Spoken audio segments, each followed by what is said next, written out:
नमस्कार, देवभूमि समाचार में स्वागत है आपका। मैं हूं आपके साथ प्रियंका मिश्रा। बुलेटिन की करेंगे शुरुआत। उत्तराखंड में होने वाली इन्वेस्टर समिट को लेकर मुख्यमंत्री पुष्कर सिंह धामी का कहना है कि कई शहरों के साथ विदेशों में भी उद्योगपतियों के साथ मुलाकात हुई है, जिसके दौरान उद्योगपतियों के साथ एमओयू साइन हुए हैं। उत्तराखंड में उद्योगपति उत्तराखंड को लेकर दिलचस्पी दिखा रहे हैं। पुष्कर सिंह धामी का कहना है कि हवाई कनेक्टिविटी बढ़ाने को लेकर आज प्रदेश सरकार की कोशिश है, क्योंकि देश के 77 शहरों में उत्तराखंड से कनेक्टिविटी है, जिसको बढ़ाने को लेकर प्रयास जारी हैं।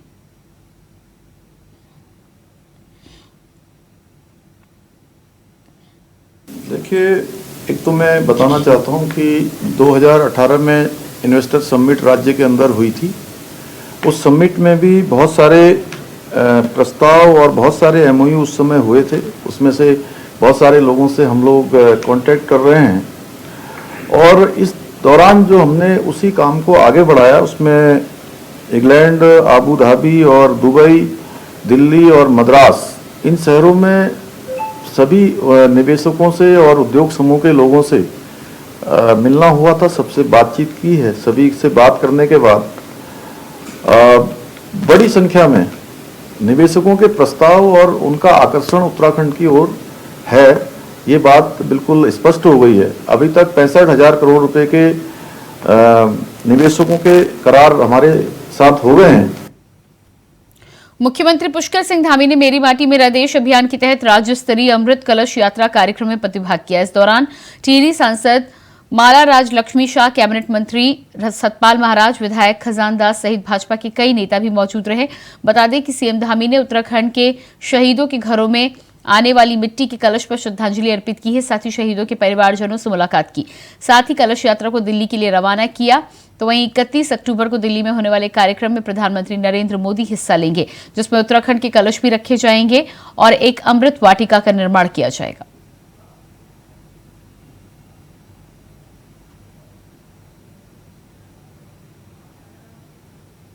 बहुत अच्छा प्रश्न आपने पूछा और ये इन्वेस्टर समिट इसीलिए हो रही है कि जो भी कमियां हैं, जो भी निवेश नहीं आ पाया है, उस पर भी हम लोग पुनः निरीक्षण उसका करेंगे, पुनः अवलोकन करेंगे कि आखिर कहाँ पर हमारे स्तर पर कमी है। क्योंकि पहले से भी जब हम आज इन्वेस्टर समिट में जा रहे थे, तो उससे पहले भी जो हमको सुझाव मिले थे कि भाई आपके नियम थोड़ा और अच्छे होने चाहिए, कुछ नए नियम होने चाहिए, नई पॉलिसीज होनी चाहिए, उन सभी को हमने किया। आपने ये भी अच्छा सुझाव दिया है। मीनाक्षी जी यहाँ पर बैठे नोडल अधिकारी, तत्काल इस पर कार्रवाई करेंगे। और इसके बाद आइए आपको सीधे लिए चलते हैं। उत्तराखंड के मुख्यमंत्री पुष्कर सिंह धामी इस समय लाइव है, क्या कुछ कह रहे हैं आप भी सुनिए। मिल पाते हैं उसकी संख्या बढ़े, उसका प्रतिशत बढ़े, उसके लिए हमने एक प्रयास शुरू किया है कि अगले 3 वर्षों में हम 100 करोड़ रुपए की धनराशि का प्रावधान करेंगे, जिससे कि पुलिस को और पुलिस के परिवार के उनको, पुलिस के जवानों को, पुलिस के कार्मिकों को अपने परिवार के आसपास रहने के लिए अच्छे आवास उपलब्ध हो पाए, अच्छी व्यवस्थाएं उपलब्ध हो पाए, जिससे उनका जो समय है वह भी बचेगा और उनकी जो कार्य क्षमता है वह भी बढ़ेगी। वो एक तरह से कहीं ना कहीं जो समय की बर्बादी होती है, उनके रहने के लिए स्थान नहीं मिल पाता है, बहुत दूर दूर तक ट्रैवल करना पड़ता है, सुरक्षा की दृष्टि से, अन्य दृष्टियों से भी कई बार वो चिंता का विषय होता है। उस दिशा में भी हम ठोस तरीके से काम कर रहे हैं, क्योंकि हमारे प्रधानमंत्री जी हमेशा उनका मानना है कि पुलिस की व्यवस्था जो है अच्छी होनी चाहिए, स्मार्ट पुलिसिंग होनी चाहिए, पुलिस आर्टिफिशियल इंटेलिजेंस से लेकर साइंस एंड टेक्नोलॉजी का ठीक प्रकार से उपयोग करें और आने वाली चुनौतियों का सामना करें। उसमें हमारा प्रयास हर संभव रहेगा कि पुलिस जितनी सुदृढ़ हो सकती है। और हमने जो संकल्प लिया है कि आने वाले समय में हमारा राज्य हिंदुस्तान के श्रेष्ठ राज्यों में शामिल हो, तो उसमें हमारी अच्छी पुलिसिंग भी शामिल है। इसलिए पुलिस को सुदृढ़ करना ये हमारी प्राथमिकता है। मैं एक बार फिर से आप सभी को अपनी ओर से दीपावली पर्व आ रहा है, मैं उसकी भी शुभकामनाएं देता हूं, बहुत बधाई देता हूं। पुलिस परिवार के लोगों को आज ये मेले के अवसर पर बधाई देता हूं और उपवा की हमारी सभी बहनों को, अलकनंदा जी के साथ जितनी भी यहाँ पर टीम है, पूरी टीम को, सभी जिलों में भी जो टीम काम कर रही है उनको भी अपनी बधाई देते हुए कि वो बहुत शानदार काम इसमें लोगों के लोगों के हितों के लिए कर रही है, उसके लिए बधाई देते हुए मैं अपनी वाणी को विराम देता हूं। बहुत बहुत धन्यवाद। धन्यवाद। मैं रिक्वेस्ट करना चाहूंगा अध्यक्ष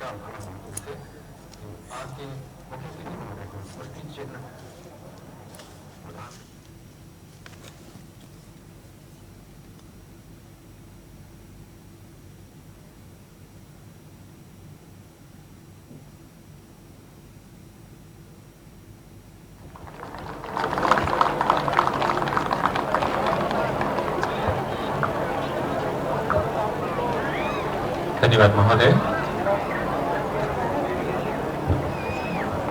धन्यवाद महोदय, आपने व्यस्ततम दैनंदिनी के जो क्षण हमारे सुपुर्द किए, हम सदा सदा के लिए आपके ऋणी रहेंगे।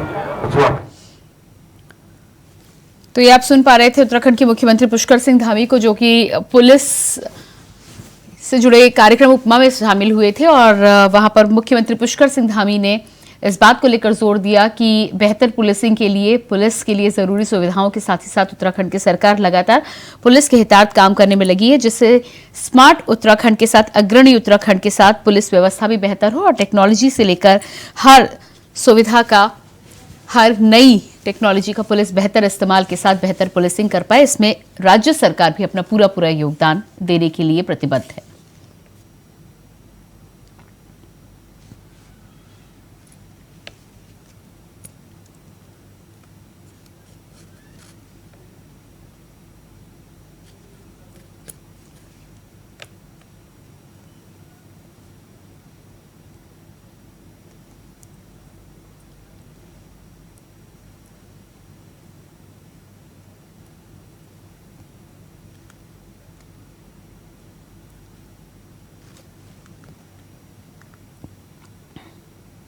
मुख्यमंत्री पुष्कर सिंह धामी ने जमरानी बांध परियोजना को केंद्र सरकार से मंजूरी मिलने के बाद प्रेस कॉन्फ्रेंस की है, जहां उन्होंने प्रधानमंत्री नरेंद्र मोदी का आभार जताया।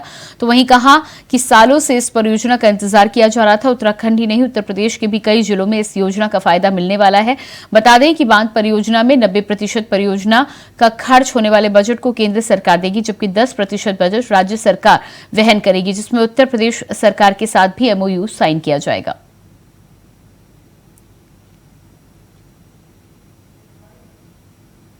बहुत अच्छा प्रश्न आपने पूछा। और ये इन्वेस्टर समिट इसीलिए हो रही है कि जो भी कमियां हैं, जो भी निवेश नहीं आ पाया है, उस पर भी हम लोग पुनः निरीक्षण उसका करेंगे, पुनः अवलोकन करेंगे कि आखिर कहां पर हमारे स्तर पर कमी है। क्योंकि पहले से भी जब हम आज इन्वेस्टर समिट में जा रहे थे, तो उससे पहले भी जो हमको सुझाव मिले थे कि भाई आपके नियम थोड़ा और अच्छे होने चाहिए, कुछ नए नियम होने चाहिए, नई पॉलिसीज होनी चाहिए, उन सभी को हमने किया। आपने ये भी अच्छा सुझाव दिया है। मीनाक्षी जी यहाँ पर बैठे नोडल अधिकारी तत्काल इस पर कार्रवाई करेंगे। देहरादून जिले के विभिन्न इलाकों में वाहन निगम लागू करने की धज्जियां उड़ाई जा रही हैं। बता दें कि जिले में सैकड़ों वाहन बिना किसी दस्तावेज के दौड़ाए जा रहे हैं। इन जुगाड़ वाहनों पर लंबी पाइप या सैनिटरी का सामान आदि की ढुलाई की जाती है। वहीं जुगाड़ वाहनों से वातावरण में भी जहर घुल रहा है। नए वाहन एक्ट के अनुसार सड़क पर बिना पंजीयन कोई गाड़ी चलाना अपराध है। इस मामले में शैलेश तिवारी परिवर्तन RTO का कहना है कि जो भी व्यक्ति गाड़ी को मॉडिफाई करके चलाएगा, उसके खिलाफ सख्त कार्रवाई की जाएगी।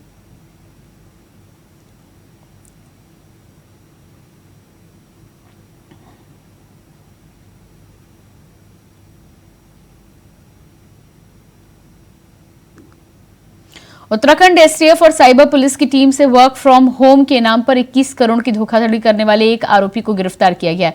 आरोपी के ऊपर देश भर में 155 मामलों में 37 मुकदमे दर्ज हैं। आरोपी चीन के लिए फर्जी कंपनियों और डमी खातों को खोलने का काम करता था।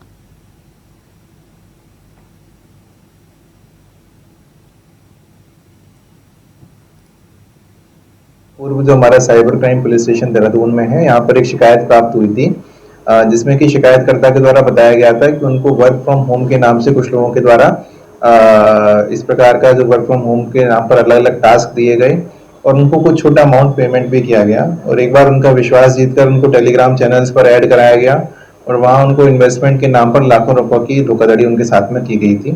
तो इस संबंध में हमने साइबर थाने में मुकदमा दर्ज किया था और इसकी इन्वेस्टिगेशन स्टार्ट की थी।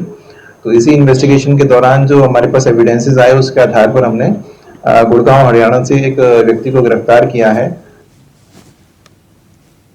चंद्रग्रहण के चलते हर की पौड़ी पर व्यवस्थाओं में बदलाव किया गया है। शाम 4 बजे से शुरू हुए सूतक काल की वजह से गंगा आरती के समय में बदलाव किया गया है। रोजाना करीब 6 बजे होने वाली ये आरती आज 3:30 बजे कर दी गई। साथ ही हर की पौड़ी पर सभी मंदिरों को सूतक काल के दौरान बंद कर दिया गया। गंगा सभा के तीर्थ पुरोहितों का कहना है कि सूतक काल के दौरान किसी भी तरह की धार्मिक क्रियाकलाप पर प्रतिबंध रहता है, जिसके चलते गंगा आरती का समय बदला गया है। साथ ही मंदिरों को भी बंद रखा गया है। आज गंगा जी की आरती सूतक से पहले 3:30 बजे के करीब हो जाएगी। उसके अलावा जो भी धार्मिक कार्य हैं वो सब बंद रहेगा, इधर मंदिर बंद हो जाएंगे उसके बाद। और कल प्रातःकालीन आरती होगी, उसके बाद वो धुलाई वगैरह सब होने के बाद ही सुबह की आरती होगी। ग्रहण रोजाना लगभग इस समय 6:30 बजे हो रही है और आज ग्रहण के कारण 3:30 बजे से पूर्व हो जाएगी, लगभग 4 बजे से सुबह तक। हल्द्वानी में 3 दिवसीय जोहार महोत्सव का रंगारंग शुरुआत हो चुकी है। बता दें कि चीन की सीमा से सटे जोहार घाटी के लोगों ने जोहार महोत्सव का आयोजन किया है। ये महोत्सव पिछले 14 साल से आयोजित हो रहा है। इस दौरान जोहार घाटी की लोक संस्कृति दर्शाती है। सुंदर झांकी का आयोजन कर इस महोत्सव की शुरुआत की गई। इन प्रस्तुतियों में लोगों का मन मोह लिया। सीमांत क्षेत्र के सरकारी और गैर सरकारी सेवाओं में बड़े बड़े पदों पर नियुक्त जोहार घाटी के निवासी इस 2 दिवसीय महोत्सव में दूर दूर से शिरकत करने के लिए पहुंचते हैं।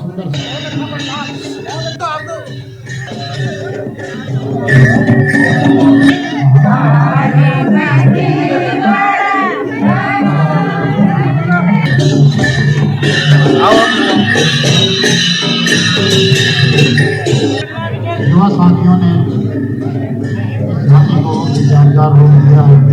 उनकी पूरी टीम, उनके गीत जो जोहार के लिए बहुत यहाँ पे मेन है, हमारा उद्देश्य है जोहार महोत्सव का एकत्रित करना। जो हमारा सौका परिवार है तो यहाँ पे बहुत लोग रहते हैं, कोई नीचे इधर दूर दूर से आते हैं हल्द्वानी से ही। तो हमारा ये है कि यहाँ पे हम लोग एकत्रित होके अपने मतलब मेल मिलाप, जैसे दूर दूर रहते हैं तो अपने कल्चरल प्रोग्राम को दूर तक पहुँचाना चाहते हैं कि लोग जाने कि जोहार सौका समाज क्या है क्या नहीं है करके। इस बारे में हम लोग थोड़ा जानकारी देते हैं। तो हमारा यहाँ पे खान पान से लेके पहनावा, वेशभूषा और भाषा सबके। हल्द्वानी में एक तरह का पारंपरिक एक कार्यक्रम यहाँ पे होता है जिसमें हमारे जोहार की संस्कृति को हम लोग यहाँ पर दिखाते हैं। मतलब कई रूप में, सांस्कृतिक रूप में दिखाते हैं। वहाँ की पारंपरिक गीतों, वहाँ के घटेली जागर जो लगते हैं हमारे, वो इस मंच में दिखाई देंगे आपको। वहाँ के खान पान आपको दिखाई देंगे। वहाँ पे जो हम लोग बनाते थे, हमारे पूर्वज जो बनाते थे, जो खाते थे, वो आज हम सबको खिलाना चाह रहे हैं वहाँ का। धर्मनगरी हरिद्वार में कांग्रेस के प्रदेश अध्यक्ष करण मेहरा की आह्वान पर कांग्रेस कार्यकर्ताओं ने उत्तराखंड में हुए उद्यान विभाग और विभाग घोटाले को लेकर भाजपा सरकार का पुतला दहन किया। इस दौरान कांग्रेस के जिलाध्यक्ष सतपाल ब्रह्मचारी ने कहा है कि जिस तरह से भाजपा सरकार में आए दिन घोटाले सामने आ रहे हैं, इससे साफ तौर पर साबित हो रहा है कि सरकार उत्तराखंड में जीरो टॉलरेंस का दावा कर रही है। उस सरकार में आए दिन नए नए घोटाले सामने आ रहे हैं। इतना ही नहीं, ये सरकार अपनी कमियों को छुपाने के लिए ईडी और सीबीआई का सहारा लेती है।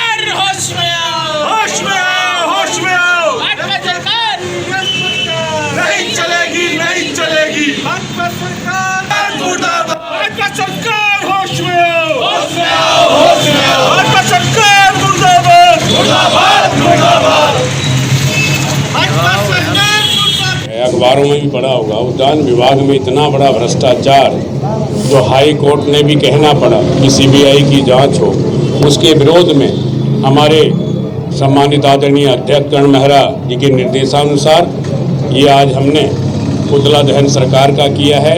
और साथ में ही माननीय हरीश रावत जी का इतना बड़ा एक्सीडेंट हुआ, उसके बावजूद भी ईडी ने हॉस्पिटल में जाके उनको सम्मान दिया।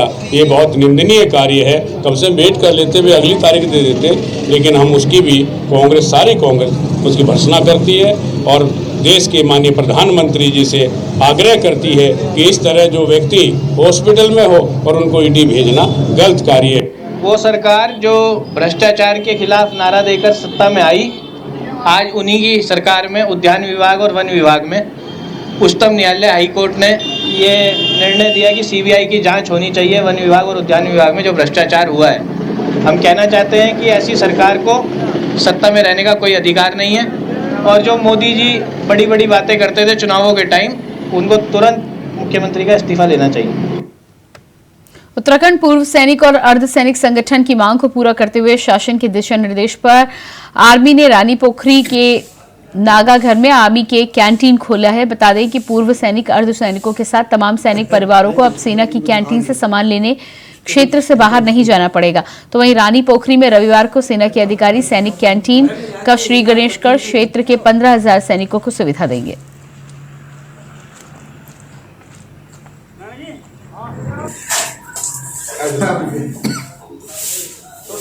मेहनत तो अब संगठन के सभी आदमी ने मेहनत की है और मेहनत नहीं, दौड़ भाग तो करनी पड़ती है हर काम के लिए। बिना मेहनत, बिना एक मानी मुंडन तो करना ही पड़ेगा। जब मुंडन किसी भी काम को करने के लिए एक मुंडन बहुत जरूरी है। तो इसी प्रकार का हम भी लगे, हमारे पाँव के जो है छाले निकल गए चलते चलते, ऑफिसों के चक्कर काटते काटते। सबसे बड़ी बात यह है कि जो पूर्व सैनिकों की मेहनत है वो रंग लाई, आज उसको दिखा दिया कि रानी पोखरी एक पिछड़ा हुआ इलाका था, सबसे पीछे का वाला इलाका। 14 फील्ड रेजिमेंट जो कि पूरे तन मन धन से लगी हुई है इस को सजाने में, लगाने में, और 14 फील्ड रेजिमेंट के सीओ साहब ने जो है पूरी पलटनी यहाँ पर अपनी झोंक दी है रानी पोखरी में कि इसको किसी तरह से इस तरह का बनाया जाए, एक अलग ही तरह की छवि हो। और इससे फायदा होने वाला है। 10 से 15 हजार सैनिक जो है यहाँ पर रहते हैं। रानीखेत में वाल्मीकि जयंती धूमधाम से मनाई गई। केएमओ स्टेशन से वाल्मीकि और लव कुश की शोभा यात्रा निकाली गई। सड़क पर बाहर से आए कलाकारों ने शिव, पार्वती और राधा कृष्ण के विभिन्न नृत्य कर अपनी अपनी कला का बेहतर प्रदर्शन किया, जिससे लोगों ने जमकर सराहा। वाल्मीकि समाज के अखाड़े में युवाओं ने अपने करतब दिखाते हुए शोभा यात्रा में समा बांधा। शोभा यात्रा पूरे नगर में घुमाई गई। इस अवसर पर भारी भीड़ रही और पुलिस व्यवस्था भी चाक चौबंद रही।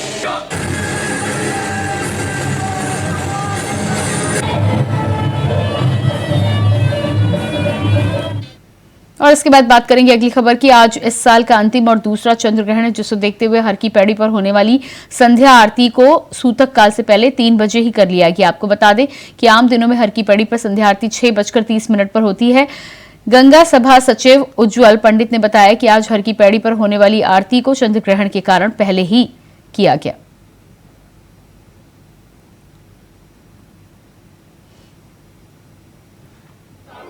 जो कि आज 1:05 से प्रारंभ हो रहा है। तो चूंकि 9 घंटे पहले सूतक काल लग जाता है, ऐसे सनातन परंपरा के अनुसार ये नियम है, तो उन शास्त्रोक्त विधि को मानते हुए आज आरती जो है 3:30 बजे हम लोग ने कर दी है। मंदिरों के कपाट 4:05 तक सभी मंदिरों के कपाट बंद हो जाएंगे। जल मिश्रित जो पूजा है वो सभी रुक जाएगी। केवल साधारण जो जप है, गुरुद्वारा दिए हुए मंत्र हैं।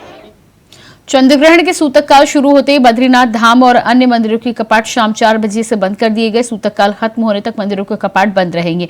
उसके बाद मंदिरों का शुद्धिकरण करके श्रद्धालुओं के लिए दर्शनों के लिए कपाट फिर से खोले जाएंगे।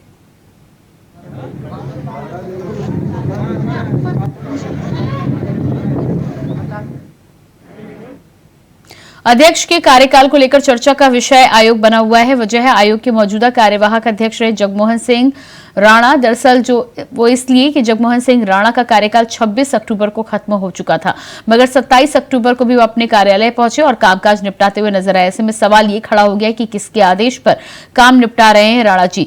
वैसे जब इंडिया वॉइस ने जगमोहन सिंह राणा से सवाल पूछा तो उन्होंने इस मामले पर अपनी बात रखते हुए कहा कि शासन से किसी तरह की कोई चिट्ठी नहीं मिली है। अब ऐसे में सवाल और गंभीर हो जाता है कि शासन स्तर पर कोई आदेश जारी ही नहीं हुआ। वैसे पेपर लीक के मामले में सुर्खियों में रहा लोक सेवा आयोग, मगर अब राणा जी का नया विवाद। सवाल यह है कि क्या नियम कायदे से ऊपर है राणा जी?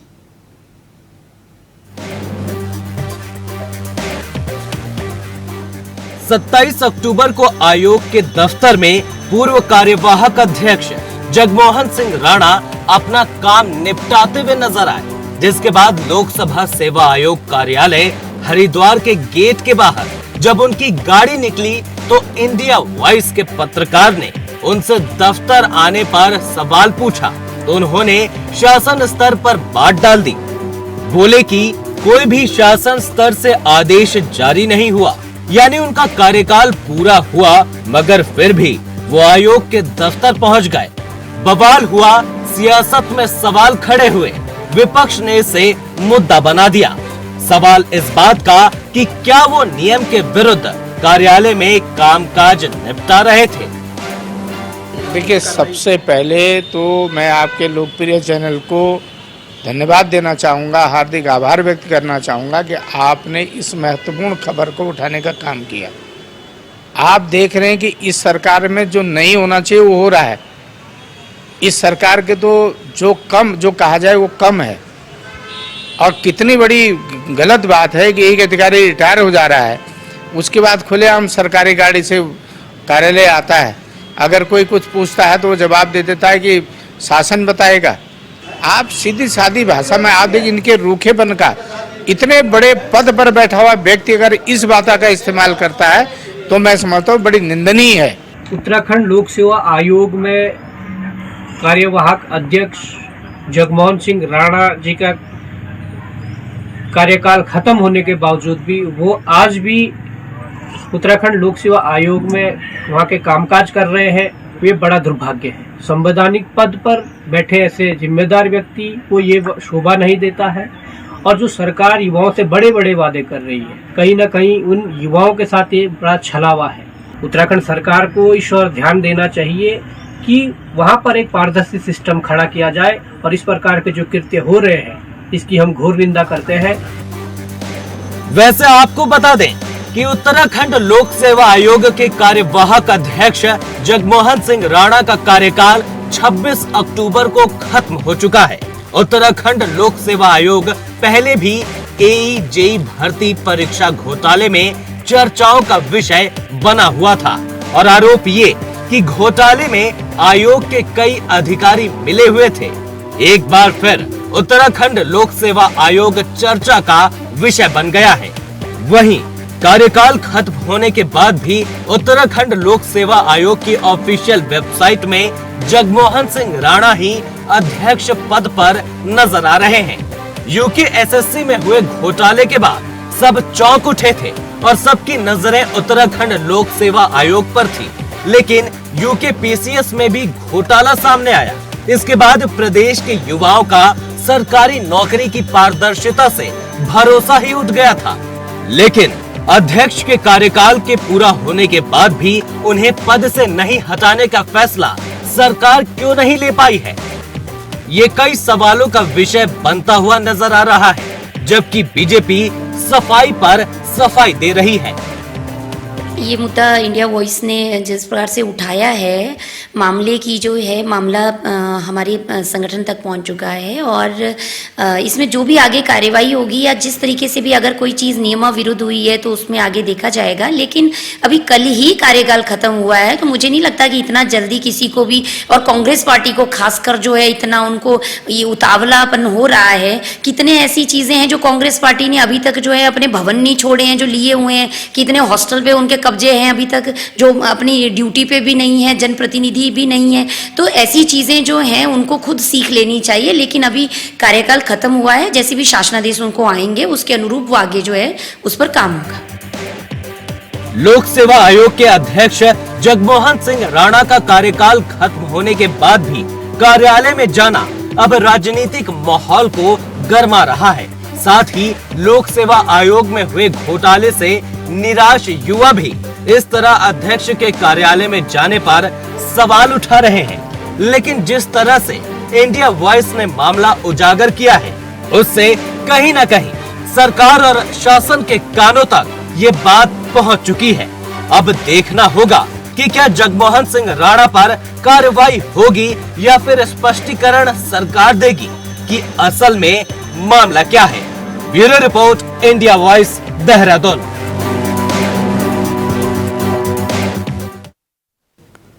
और इसी के साथ फिलहाल इस बुलेटिन में इतना ही। खबरों का सिलसिला जारी रहेगा। नमस्कार।